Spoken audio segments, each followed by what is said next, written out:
what I'm going to do in my speech and I'm going to first of all talk to you about who is the immigrant. I'm going to then tell you why, based on these characteristics, we believe that this proposition will lead to more integration, which we have all agreed is a good thing. And I'm going to lastly tell you why this is a justified mean, again based on those characteristics. But before I do that, I have to tackle the last speaker. The last speaker, first of all, talked to us about the right of the state to choose a place of living. She first of all told us that we only use the minimum necessary limitation.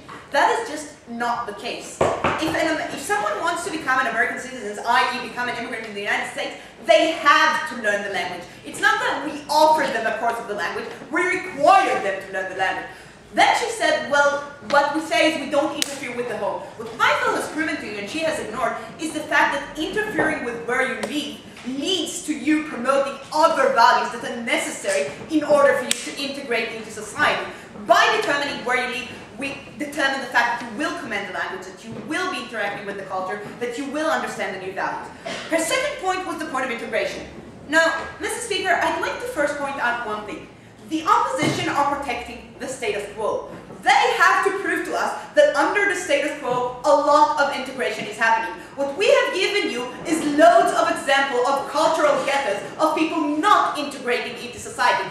We believe that the status quo is a self-perpetuating situation, and they have to prove to us why, by persisting with current policies, something is going to change. Moreover, we once again heard the point about there won't be any meaningful integration. She then explained to us herself that people have to go get food, have to go get shopping, have to go to school. What we tell you, Mr. Speaker, is that all these are meaningful interactions. Yeah. Yes, at first you're just going to tell the vendor, hello. Then you're going to ask him, can you tell me where the cheese is? Then you're going to tell him, do you know which newspaper I should read? And more we're going to have meaningful interaction.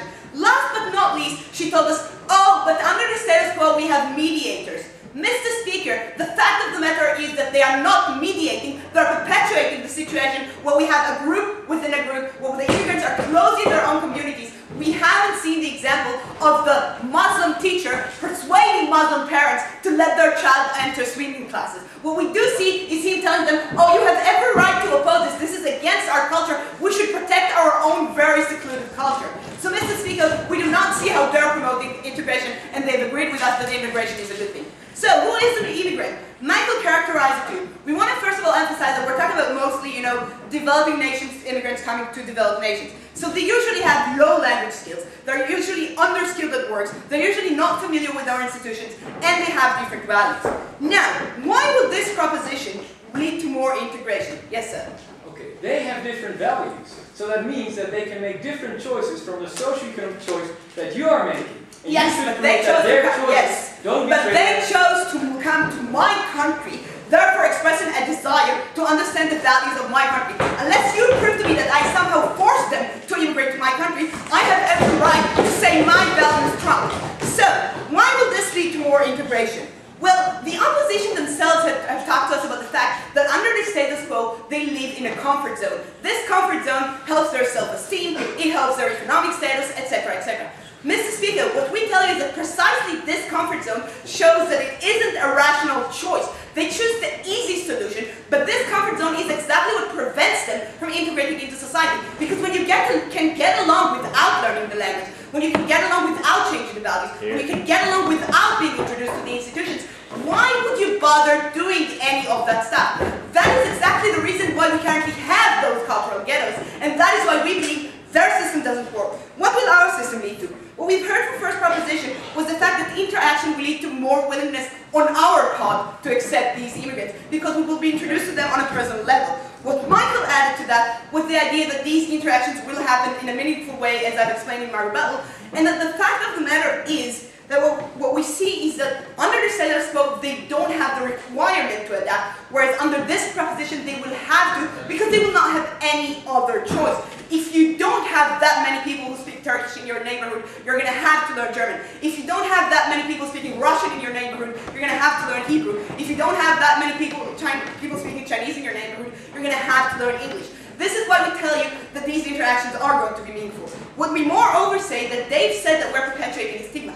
We tell you that the stigma already exists, and we tell you that under the status quo, the stigma is far worse, because what happens is stigmas tend to exacerbate when you talk about a group. People are more afraid of a group. When you go to the street and you see all around you Muslim women with headscarves, that tend to frighten you more than when you see 1 or 2 or 3. And that fear is what leads to the creation of stigma. And therefore we tell you that exactly the problem of having large groups is the problem that we are trying to solve. Because we tell you that xenophobia comes from the fear that they are taking over us. This is why seeing them in a large group is what is crucial in this case. And this is why spreading them across the country is going to reduce xenophobia. So let's move on then to the issue of why is this justified. We first of all heard from first part the whole, we need to treat them equally.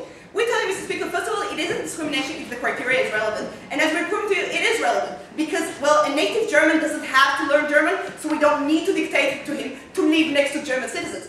These people need to learn the language, so we need to dictate to them that they have to live next to people that know the language. Secondly, we tell you on that account, they chose to come to our country. They chose to accept the system of values that we have. That is why this isn't discriminating against them, because they chose to accept that system of values. Then we have the issue of we shouldn't limit their autonomy. They know better. Mr. Speaker, we limit people's autonomy all the time in order to protect them and in order to protect society. And what we tell you is that under the status quo, you have, first of all, these people not being able to be contributing citizens to society. They've said to themselves, they said they are allowed to prefer to do that. What we tell you is that A, that might be the case, but the fact that they're not perceived as contributing citizens to society is what leads to xenophobia, is what leads to bigotry. It will lead to saying they are draining our resources. And what we tell you is that these prejudices are exactly the kind of things that create cultural tensions within our society. And we believe that part of society, part of the government's role is to intervene in order to reduce tensions within society. And we believe that we often do that by the form of limiting civil liberties. So, what have we told you here in second proposition? We've explained to you who is the immigrant, something that they have completely ignored. We've then told you why this will lead to, why the status quo perpetuates cultural ghettos, and why our proposition will lead to more integration within society. And we've lastly told you why this is justified, because this isn't discrimination, these are relevant criteria, and because we are allowed to infringe on their autonomy, because this benefits society and it benefits the immigrant himself by integrating them. I beg to